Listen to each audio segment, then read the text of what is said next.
Good morning दोस्तों। Study group परब Chauhan YouTube channel में आप सभी का हार्दिक अभिनंदन। आप सभी को नमस्कार। आज हम पररूप संधि के ऊपर बात करेंगे। उसके साथ साथ में पररूप व वृद्धि संधि के मध्य क्या भेद है या अंतर है उसको भी स्पष्ट करेंगे। और कल की जो पुरानी वीडियो थी उसमें हमने देखा था पूर्व रूप, और उसके साथ साथ में पूर्व रूप व अयादी संधि के मध्य क्या भेद है, क्या अंतर है, उसको भी हमने स्पष्ट किया था। आज का जो प्रकरण रहने वाला है वो रहने वाला है हमारा पररूप संधि। पररूप संधि के साथ साथ में हम पररूप व वृद्धि संधि के मध्य क्या भेद है उसको भी हम स्पष्ट करेंगे। तो देखो पररूप संधि।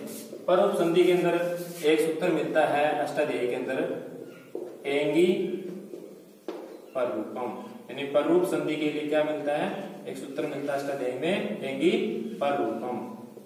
ये क्या कहता है, देखो हिंदी में देखो, ये कहता है यानी ऐसा उपसर्ग, ऐसा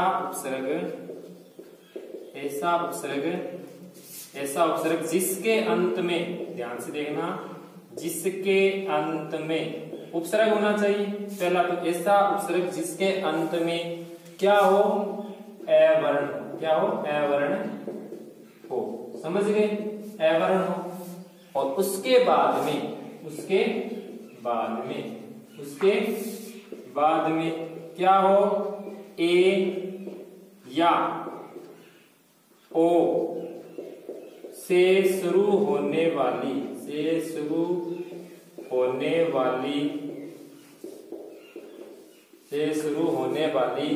कोई धातु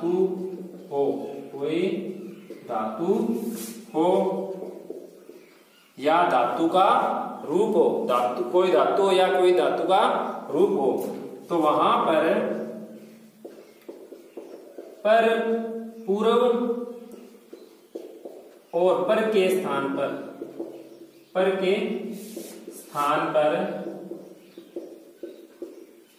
पररूप एकादेश हो जाता है। पररूप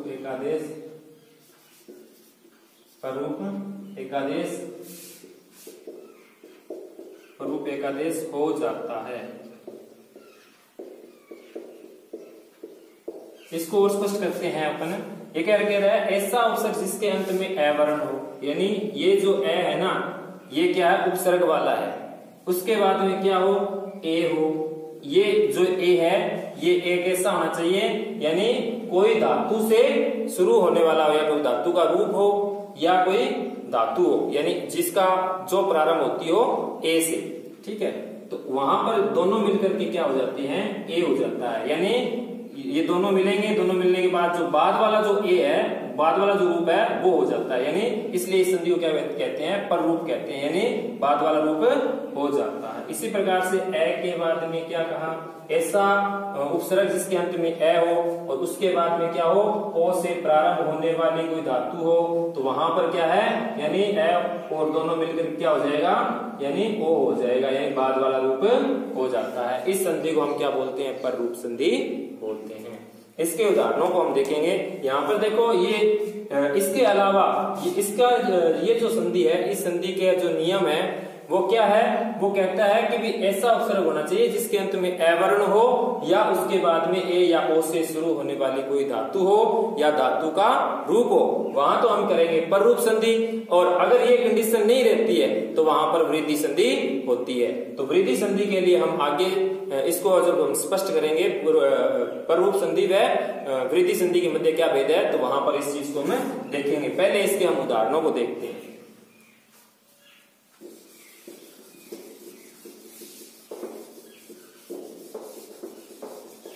अब उदाहरण देखो इसको, ये क्या कह रहा है कि अवर्ण के बाद में ए, यानी ऐसा उपसर्ग जिसके अंत में ए है, उसके बाद में क्या हो, ए से शुरू होने वाली कोई धातु रूप हो या कोई धातु हो, तो वहां पर क्या है, दोनों के स्थान पे क्या हो जाएगा, ए हो जाएगा, यानी बाद वाला रूप हो जाता है। तो देखो प्र प्लस में एजते, प्र प्लस में एजते, एक संधि विच्छेद हमने लिया, प्र प्लस एजते। प्र उपसर्ग है, क्या है इसमें, प्र तो उपसर्ग है, प्र के अंदर अंत में क्या है, ए है, इधर क्या है, एजते। जो ये क्या है, एज धातु, इसमें क्या है, ए से एकार से प्रारंभ होने वाली धातु है, यानी ए से शुरू होने वाली कोई धातु रूप है ये। तो यहाँ पे क्या है, ए और ए दोनों मिलकर के क्या हो जाएगा, ए हो जाएगा, यानी बाद वाला रूप हो जाता है। तो प्र प्लस में ए जयते, अब इसको आप मिला दो, प्रजते, प्रेजते, क्या बनेगा, प्रेजते बनेगा। इसी प्रकार से आप अन्य उदाहरण आ सकते हो, जैसे अवेही, अवेही, अ प्लस में एही, अ प्लस में एही, यहाँ पे क्या है, ए व, इसमें क्या मिला है, ए है और इधर क्या है, एही, यानी यहाँ पे क्या है, अब जो है ना ये उपसर्ग है और उपसर्ग के अंत में क्या है, ए लगा है, उसके बाद में क्या है, ए ही, ये कोई धातु का रूप है। तो यहाँ पे क्या हो जाएगा, ए और ए दोनों मिलकर के क्या हो जाएगा, ए हो जाएगा, यानी बाद वाला रूप हो जाएगा। तो इसलिए इसे क्या कहते हैं, यानी पर वाला रूप हो जाता है, इसलिए इसे पर रूप संधि कहते हैं। अब इसी प्रकार से अवेही हो गया, अवेही के अलावा उपेजते, उपेजते है, उप प्लस में एजते, इसमें क्या है, उप उपसर्ग है, ठीक है, तो उप प्लस में अ है और इधर क्या है, एजते है।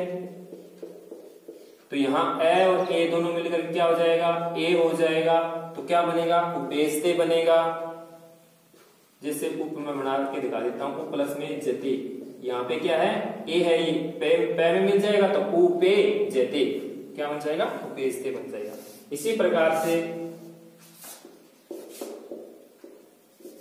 प्र प्लस में एशनियम, प्र प्लस में एशनियम, एक संधि विच्छेद लिया हमने, प्र प्लस एशनियम, तो यहाँ पे प्र उपसर्ग है और अंत में ए लगा है, इधर एशनियम का एशनियम धातु रूप है, तो ए है, तो दोनों मिलकर क्या हो जाएगा, ए हो जाएगा, यानी बाद वाला रूप हो जाएगा, पर वाला रूप हो जाता है। तो क्या बन जाएगा, मिलाकर के प्रेषणीयम बनेगा, क्या बनेगा, प्रेषणीयम, ठीक है। इसी प्रकार से जो दूसरी कंडीशन है उसको हम देखते हैं।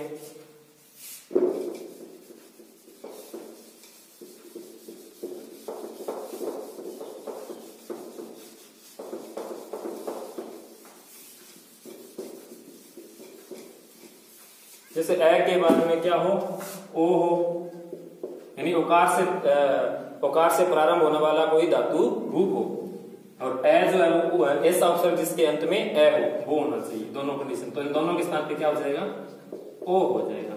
तो इसके रूप देखते हैं, जैसे उपोषिति, क्या है, उपोषिति, उपोषिति के अंदर उप प्लस में संधि विच्छेद करेंगे तो उप प्लस में पोषति है, उप प्लस में पोषति है, तो यहाँ पे क्या है, उप, उप के अंत में क्या है, ए है, इधर क्या है, पोषति का ओ है, तो यानी यहाँ उप उपसर्ग है और उपसर्ग कैसा है, ए अंत वाला है, यानी ए है, और उसके बाद में ओकार से शुरू होने वाली धातु रूप है, पोषति धातु का रूप है, तो ए और ओ दोनों मिलकर क्या हो जाएगा, यानी पर वाला, ये जो पर है, पर वाला जो रूप है ये ओ हो जाएगा, ये बाद वाला रूप हो जाता है, इसे बोलते हैं पर रूप संधि, उपोषति। इसी प्रकार से आप बना सकते हो प्रोषति, प्र प्लस में ओषति, प्रोषति या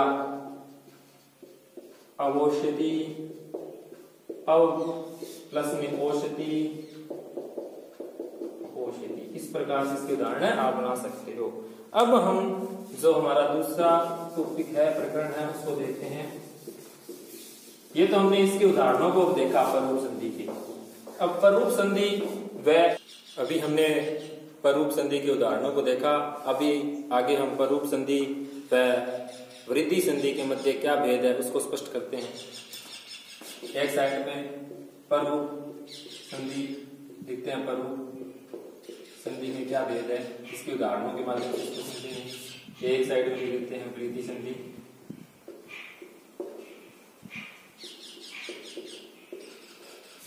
पररूप संधि के अंदर क्या है, ये क्या कहता है, ये कहता है कि यानी ऐसा उपसर्ग जिसके अंत में क्या हो, जिसके अंत में ए वर्ण रहे, क्या रहे, ए वर्ण रहे, किसके उपसर्ग के अंत में ए वर्ण रहना चाहिए, ठीक है। और ये क्या कहता है कि ऐसा नहीं होना चाहिए। ऐसा उपसर्ग जिसके अंत में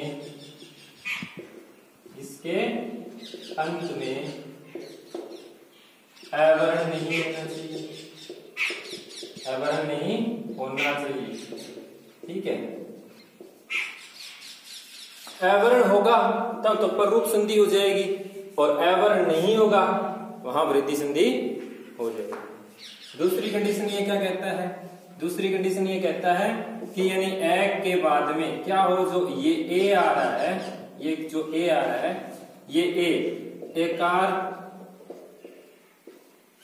यानी ए से शुरू होने वाली, ए से शुरू होने वाली धातु हो या धातु का रूप हो, या धातु रूप हो। ठीक है, इसी प्रकार से ए के बाद में ओ हो तो ओ से शुरू होने वाली धातु हो गई। ठीक है, ओ से शुरू होने वाली धातु हो गई। अब इसी प्रकार से इधर देखो, यह क्या कहता है, ए के बाद में जो ये ए आ रहा है या ओ आ रहा है वो किसी धातु का नहीं होना चाहिए। ए या ओ जो आ रहे हैं वो क्या है, एकार से यानी ए से या ओ से शुरू होने वाली कोई धातु न हो, ए धातु या धातु का रूप न हो। ठीक है, धातु रूप न हो। इन दोनों कंडीशन के अलावा क्या संधि हो जाएगी, वृद्धि संधि हो जाएगी। अगर ये दोनों कंडीशन रहती है तो वहां पर रूप संधि होती है, वृद्धि संधि नहीं होती है। वहां पर हम क्या करेंगे, ये दोनों कंडीशन रहेंगी तो पररूप करेंगे, उसके अलावा जितनी भी रहेगी वो क्या है, वृद्धि संधि हो जाती है वहां पर। यानी ये जो पररूप जो संधि है ये क्या है, वृद्धि संधि का अपवाद है। इसके उदाहरणों को हम देखते हैं, उदाहरणों के माध्यम से इसको स्पष्ट कर लेते हैं। जैसे इसके उदाहरण तो हमने देखे ही थे पररूप संधि के, जैसे मैंने एक उदाहरण ले लिया उपेश नियम। तो यहाँ पे क्या है, उप है, इधर क्या है, एश नियम है। तो यहाँ पर क्या है, इधर ए, उप के अंत में क्या है, ए है ना, पहली कंडीशन, ये जो पहली शर्त, ऐसा उपसर्ग जिसके अंत में ए वर्ण रहे, तो उपसर्ग है उसके अंत में क्या है, ए वर्ण है। उसके बाद में आगे क्या कह रहा है, ए से शुरू होने वाली कोई धातु हो, तो ए से शुरू होने वाली धातु आ गई एश नियम। ठीक है, एश नियम ये धातु रूप है। ठीक है, इसके इन दोनों के स्थान पर क्या हो जाएगा, यानी बाद वाला रूप हो जाता है, यानी पर में जो है वो रूप हो जाता है। तो यानी ए हो जाएगा यहाँ पर, तो यानी उप एशनियम, क्या है, एशनियम। तो क्या है, मिलाएंगे तो क्या बन जाएगा, उपेशनियम बनेगा। इसी प्रकार से इस साइड में हमने कंडीशन देखते हैं, जैसे जनैकता एक इसका वृद्धि संधि का उदाहरण है। उसमें देखो जन प्लस में एकता है। ठीक है, यहाँ पर देखो पहली बात तो यहाँ पे न के अंत में ए है, उसके बाद में यहाँ ए है, लेकिन यहाँ पर क्या है, ये दोनों कंडीशन यहाँ पर नहीं लग रही इस उदाहरण में। क्यों, क्योंकि यहाँ पे जन जो शब्द है ये उपसर्ग नहीं है, पहली बात तो। दूसरी यानी एकता शब्द है, यहाँ पर क्या है, ये शब्द यानी पद है, और ये क्या है, कोई एकार ए से शुरू होने वाला कोई धातु का रूप नहीं है या धातु नहीं है। तो यहाँ पर क्या है, ए के बाद में अगर ए रहेगा तो यहाँ पर वृद्धि हो जाती है, पर रूप नहीं होता। ठीक है, दूसरा उदाहरण देखते हैं इसी प्रकार से। दूसरी कंडीशन ये क्या कह रहा है कि ए के बाद में क्या हो, ओ हो, यानी ऐसा उपसर्ग जिसके अंत में ए वर्ण रहे, तो ये ए वर्ण वाला आ गया।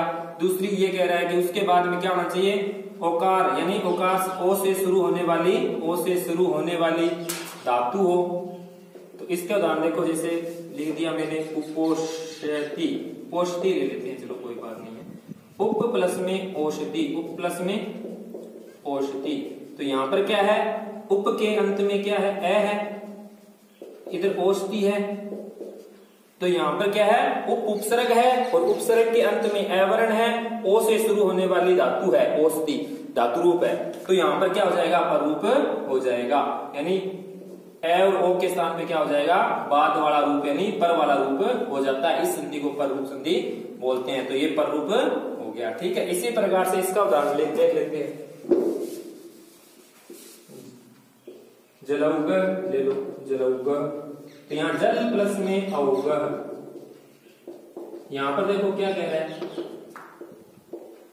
तो यहां पर जल ल के अंत में क्या है, ए है, इधर क्या है, ओ है।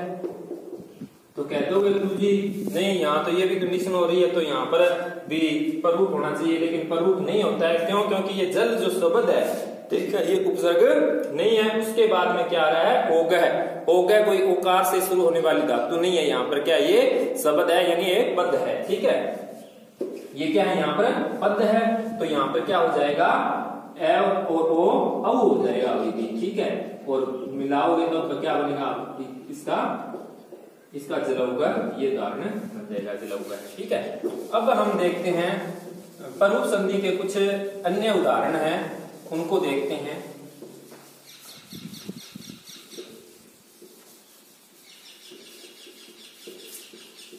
अन्य उदाहरणों को देखो आप। एक वार्तिक मिलती है,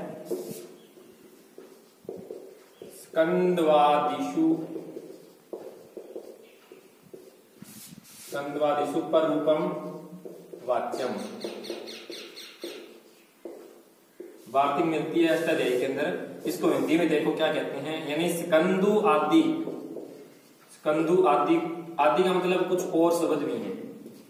ठीक है, स्कंदु आदि शब्दों के निर्माण में जो टी है, टी भाग है, उसको पर रूप हो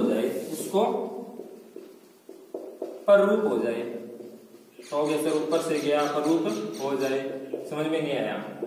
देखो पहले हम देखते हैं इसमें स्कंदु आदि शब्द, कुछ शब्द होंगे, ठीक है, उनके निर्माण में टी भाग। अब टी क्या है, ये टी को समझना पड़ेगा पहले, फिर हमें चीज समझ में आएगी प्ररूप करते हैं, किसको प्ररूप करना है, टी को करना है। पहले टी देखो क्या होता है, टी क्या है। अब मैं कह दूं कोई शब्द है, कोई भी क्या है, शब्द है, उस शब्द के अंत में क्या होना चाहिए, शब्द के अंत में जो अंतिम अच है, जो अंतिम क्या है, अच है, शब्द के अंत में जो अंतिम अच है उसे हम क्या कहते हैं, टी कहते हैं। क्या कहते हैं, टी कहते हैं। या अंतिम अच के किसी शब्द के अंत में, अंतिम अच के बाद कोई अगर के बाद कोई व्यंजन वर्ण भी आ जाए, कोई व्यंजन वर्ण भी आ जाए, वहां वह अंतिम यानी स्वर, अंतिम स्वर के साथ में व्यंजन भी क्या कहलाता है, टी कहलाता है। ठीक है,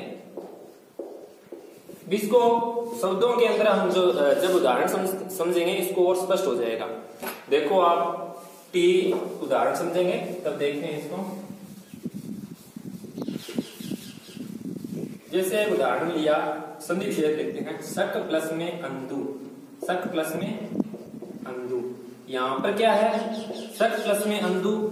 यहां जो शक शब्द है ना, इसके अंत में कै जो है, कै के अंत में क्या है, यहां पर जो ए है, ये क्या है, इधर अंधु, यानी ये जो ए है ना, ये क्या है, टी है। मैंने क्या कहा, किसी शब्द के अंत में, किसी शब्द क्या है, शक है, किसी शब्द के अंत में जो अच, अंतिम अच होगा, अंतिम अच क्या है इसमें, शक शब्द के अंत में क्या लगा है, ए है, तो ये क्या अंतिम अच हो गया। तो ये क्या कहलाया, ये जो भाग कहलाया, ये क्या कहलाया, टी कहलाया। क्या कहलाया, टी कहलाया, टी संज्ञा। तो अब इसमें क्या है, यानी ये जो वार्तिक है इसके माध्यम से इसमें हम प्ररूप संधि कर देते हैं। तो यानी पर बाद वाला जो रूप है वो रह जाएगा, तो सकंदु बनेगा। बाद वाला रूप रह जाएगा, सक प्लस में अंदु, सकंदु बन जाएगा। इसी प्रकार से करकंदु, करकंदु, करक प्लस में अंदु। एक और यहां पर देखो करक, और इधर क्या है, ए है, और इधर अंदु। ए और ए दीर्घ संधि होनी चाहिए थी, लेकिन यहाँ पर क्या है, कुछ शब्द ऐसे हैं जो स्कंदवादी गण में पढ़े गए हैं, उनके अंदर कह रहा है कि जो टी है उसको प्ररूप हो जाए। कुछ शब्दों को छोड़ करके, ठीक है, जो कुछ शब्द गिनाए गए हैं स्कंदवादी गण में, उनमें हम क्या करेंगे, प्ररूप से ही संधि करेंगे, दीर्घ संधि नहीं करेंगे। तो यहाँ पे क्या है, करक प्लस में अंदु, तो यहाँ पे क्या है, मैंने क्या कहा, अंतिम, यानी इस करक शब्द है, करक शब्द के अंदर अंतिम जो क्या है स्वर क्या है, ए है, तो ये ए क्या कहलाया, टी कहलाया। और टी की क्या है, टी को प्ररूप कर देते हैं, यानी बाद वाला रूप हो जाता है, तो ये बाद वाला रूप हो जाएगा। क्या बनेगा, मिलाओगे तो करकंदु बन जाएगा। इसी प्रकार से अन्य उदाहरण देखो, अंतिमच वाला देख लिया, और अंतिमच के बाद में कोई व्यंजन आ जाए उसको टी कहते हैं। उसके उदाहरण देखो, जैसे मनस प्लस में ईशा, मनस प्लस में ईशा, मनस प्लस में ईशा। तो यहाँ पे क्या है, मनस, अब ये जो स है इधर क्या है, ईशा। मैंने क्या कहा, किसी शब्द के अंदर, अब ये मनस शब्द है, ठीक है, मनस शब्द के अंदर अंतिमच क्या है, मैं के बाद में ए है, ए के बाद में क्या आया, न आया, न के बाद में क्या आया, ए आया, उसके बाद में क्या आया, से आया। अब मैंने क्या, अंतिमच, इस शब्द में अंतिमच क्या है, स तो व्यंजन है, ये कोई स्वर है, तो ये हो गया, नहीं हुआ, ये अंतिमच है, ए, और उसके बाद मैंने क्या, कोई भी व्यंजन वर्ण आए, ठीक है, वो क्या कहलाता है, पूरा का पूरा संपूर्ण टी कहलाता है। ये बात क्या कहलाएगा, टी कहलाएगा। तो यहां पर क्या है, अब देखो ये जो अस है ना, ये पूरा का पूरा ए के बाद में जो व्यंजन वर्ण है, ये क्या कहलाया, टी कहलाया। तो ठीक है, यहाँ पर क्या हो जाएगा, यानी बाद वाला रूप हो जाएगा। मन प्लस में ईशा, तो मिलाओगे तो क्या बन जाएगा, मनीषा। इसी प्रकार से हलीशा बना सकते हो। हलीशा में क्या है, हल प्लस में ईशा, यहाँ पर क्या है, ए है इधर, और इस साइड में क्या है, ई है। तो यहाँ पर होना तो वैसे देखें नॉर्मल तो क्या है, गुण संधि होना चाहिए था, लेकिन नहीं, यानी कुछ शब्द है क्या है, मैंने पहले ही कह दिया, स्कंदवादी में पढ़े गए हैं, तो उनमें हम प्ररूप संधि ही करेंगे। तो हल प्लस में ई है, यहाँ पे भी क्या हो जाएगा, बाद वाला रूप हो जाएगा, ठीक है। तो यानी ईशा, तो हलीशा बन जाएगा। क्या बन जाएगा, हलीशा। इसी प्रकार से मनीषा की तरह एक उदाहरण हो, देखो पतंजलि, ये शब्द भी इसी के अंदर ही गिना गया है, पतंजलि। इसका पतत प्लस में क्या है, अंजलि, पतत प्लस में क्या है, अंजलि। तो यहां पर क्या है, पतत, अंतिम अंश क्या है, तय के, इस तय के अंत में ए है, वो हो गया, यानी अब इसमें ए त अंजलि, अंतिम अंश क्या ए है, उसके बाद में तय व्यंजन वर्ण है, तो ये पूरा का पूरा क्या कहलाया, टी कहलाया। और क्या है, टी को क्या हो जाए, पर रूप हो जाए, यानी बाद वाला रूप हो जाए, तो अंजलि मिला दो, पतंजलि बनेगा। क्या बनेगा, पतंजलि। इस प्रकार से ये क्या है, पर रूप संधि के उदाहरण हैं। पर रूप संधि के अंदर इतना ही है। अब जो कल हमारी बात रहेगी वो रहेगी हल संधि के ऊपर। हल संधि के अंदर सचुत्व संधि, उसका ही हल संधि का भेद है, उसके ऊपर हम बात करेंगे। हंसते रहिए, मुस्कुराते रहिए, लॉकडाउन के नियमों का पालन कीजिए, घर पर रहें, सुरक्षित रहें, नारी का सम्मान कीजिए, बड़ों का आदर कीजिए। जय हिंद।